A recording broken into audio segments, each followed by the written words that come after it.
Hello students, welcome to class 9th for science subject NCERT. Our chapter 2nd is matter around us pure is going on in this chapter. Today's our topic is crystallization method. This method is a separation method and this method used for many ways. Separation method में आज हम यहाँ पर crystallisation method के बारे में study कर रहे हैं। तो स्टूडेंट्स थोड़ा सा ध्यान से चेक करेंगे कि क्रिस्टलाइजेशन मेथड क्या होता है। देखो, क्रिस्टलाइजेशन मेथड एक ऐसी प्रोसेस होती है जिसके अंतर्गत आप किसी प्योर सॉलिड सब्सटेंस को सेपरेट करते हो एक सॉल्यूशन के अंदर से। कोई भी सॉल्यूशन आपको दे दिया जाएगा और उस सॉल्यूशन के अंदर से आपको प्योर सब्सटेंस को क्रिस्टल फॉर्म में सेपरेट करना है। उस मेथड को हम क्रिस्टलाइजेशन मेथड कहते हैं। जैसे एग्जांपल दो आपको, शुगर को वाटर के अंदर ऐड कर देते हैं।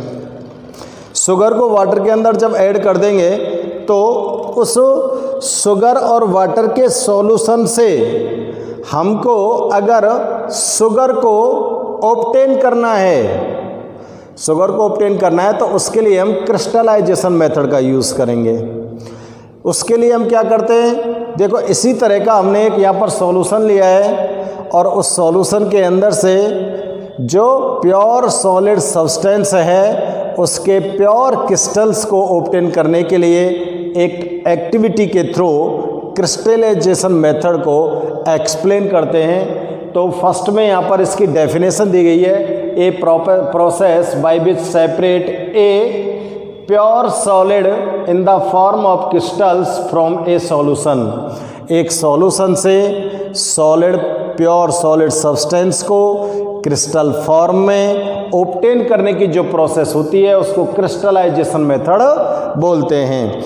इस मेथड को एक्सप्लेन करने के लिए एक एक्टिविटी करते हैं। हमने एक चाइना डिश लिया है, इसको क्या बोल रहे हैं स्टूडेंट्स, चाइना डिश। इस चाइना डिश के अंदर हमने इम्प्योर कॉपर सल्फेट को डाल दिया है, यानी कि एक फिक्स अमाउंट ले ली, जैसे 5 ग्राम इम्प्योर कॉपर सल्फेट ले लिया। 5 ग्राम इम्प्योर कॉपर सल्फेट को हमने इस चाइना डिश के अंदर डाल दिया है।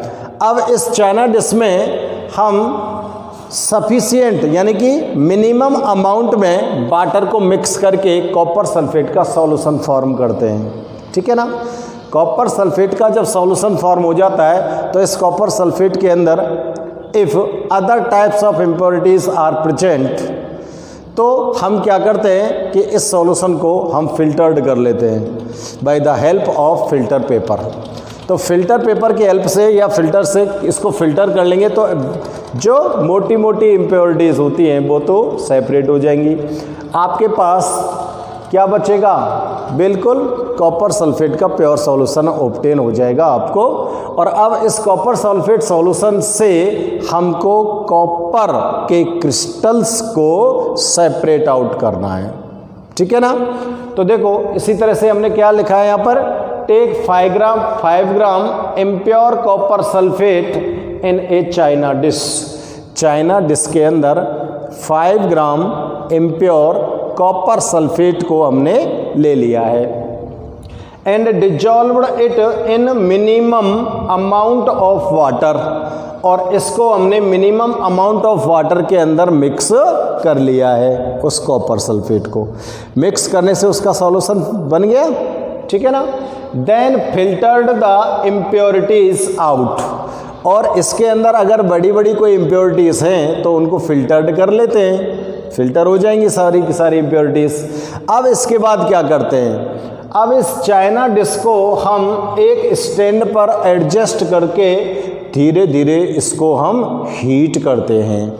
जब धीरे धीरे इसको हम हीट करते हैं तो देखो इसके अंदर से जो वाटर होगा वो इवापोरेट होने लगेगा। चाइना डिश में जो कॉपर सल्फेट का सॉल्यूशन हमने फॉर्म किया था उस सॉल्यूशन के अंदर जो वाटर है वो धीरे धीरे स्लोली क्या होगा, इवापोरेट होगा। तो यहाँ पर हमने नोट किया है evaporate water from copper sulphate solution copper sulphate solution से वाटर को हम क्या करेंगे, इवापोरेट करेंगे। और इवापोरेट के लिए हमने किस तरह से प्रोसेस यूज़ किया है, एक स्टैंड लिया है, स्टैंड के ऊपर चाइना डिस्क को यहाँ पर एडजस्ट कर दिया है, इसके अंदर कॉपर सल्फेट सॉल्यूशन फिल है और अब इसको स्लोली हम इसको हीट करते हैं तो इसके अंदर से जो वाटर होगा वो इवापोरेट होने लगेगा, वाटर इवापोरेट हो जाएगा। So as to get a saturated solution, और इस सॉल्यूशन को हम इतना गर्म करते हैं कि इसके अंदर से जो वाटर इवापोरेट हो रहा है उसकी अमाउंट सॉल्यूशन में इतनी बच जाए कि हमको लगे कि ये सैचुरेटेड सॉल्यूशन अब रिमेन्स है चाइना डिस्क के अंदर। तो इसके अंदर से जो एक्सेस अमाउंट में वाटर है वो तो इवापोरेट हो जाएगा और इसके सैचुरेटेड सॉल्यूशन के लिए जो रिक्वायर्ड वाटर है वो इसके अंदर रिमेन्स होगा, ठीक है ना। अब जब सैचुरेटेड सॉल्यूशन आपको यहाँ पर ऑब्टेन हो जाता है कॉपर सल्फेट का, तो आप क्या करेंगे, देन इसको हीट करना बंद करेंगे, इसको हीट करना बंद करेंगे और हीट करके इस चाइना डिस्क को स्टैंड से उतार कर अलग रख लेंगे और इसको कवर्ड कर देंगे, covered the solution with A filter paper. एक फिल्टर पेपर की हेल्प से हमने सॉल्यूशन को क्या कर दिया, कवर कर दिया, क्लियर है ना।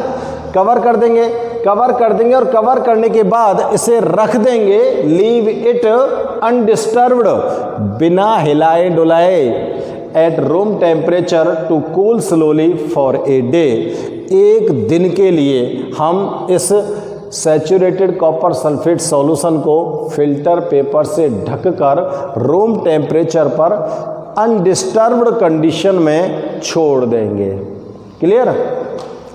एक दिन बाद देखेंगे, आफ्टर 1 डे, तो यहाँ पर लिखे हैं हमने after 1 day we obtain crystals of copper sulphate in china dish. तो एक दिन बाद देखते हैं कि हमको इस तरह से needle shaped crystals of copper sulphate के यहाँ पर हमको ऑब्टेन हो जाते हैं, ठीक है। कॉपर सल्फेट के जो निडल शेप्ड क्रिस्टल्स होते हैं वो हमको इसके अंदर ऑब्टेन्ड हो जाते हैं। तो देखो किस तरह से इम्प्योरिटीज़ को हमने आउट कर दिया और बिल्कुल प्योर कॉपर सल्फेट आपने यहाँ पर ऑब्टेन कर लिया है। तो ये वाला जो मेथड है इसको बोलते हैं हम क्रिस्टलाइजेशन मेथड।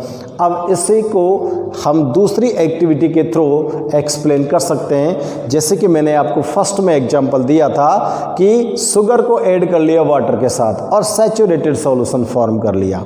सैचुरेटेड शुगर को जैसे वाटर के अंदर ऐड करोगे आप तो उसको फिल्टर कर लीजिए, फिल्टर से उसकी जो वैसी इम्प्योरिटीज होंगी वो रिमूव हो जाएंगी और अब उसका सैचुरेटेड सॉल्यूशन जब आपके पास है तो सैचुरेटेड सॉल्यूशन को धीरे धीरे हीट कीजिए तो एक्सेस अमाउंट में जो वाटर होगा वो तो क्या हो जाएगा, इवापोरेट हो जाएगा ना।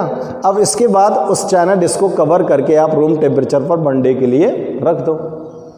तो एक दिन बाद आप देखोगे कि शुगर के क्रिस्टल्स आपको उस चाइना डिस्क के अंदर ऑब्टेन हो जाएंगे।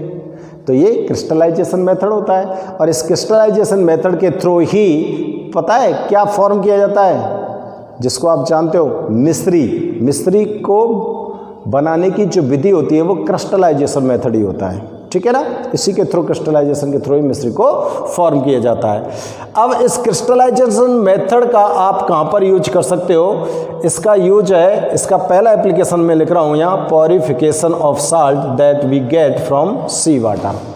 समुद्र के पानी से जो हम साल्ट को ऑब्टेन करते हैं उसे प्योर करने के लिए इस मेथड का यूज़ करते हैं, ओके। और दूसरा यूज़ है इसका separation of crystals of alum from impure sample.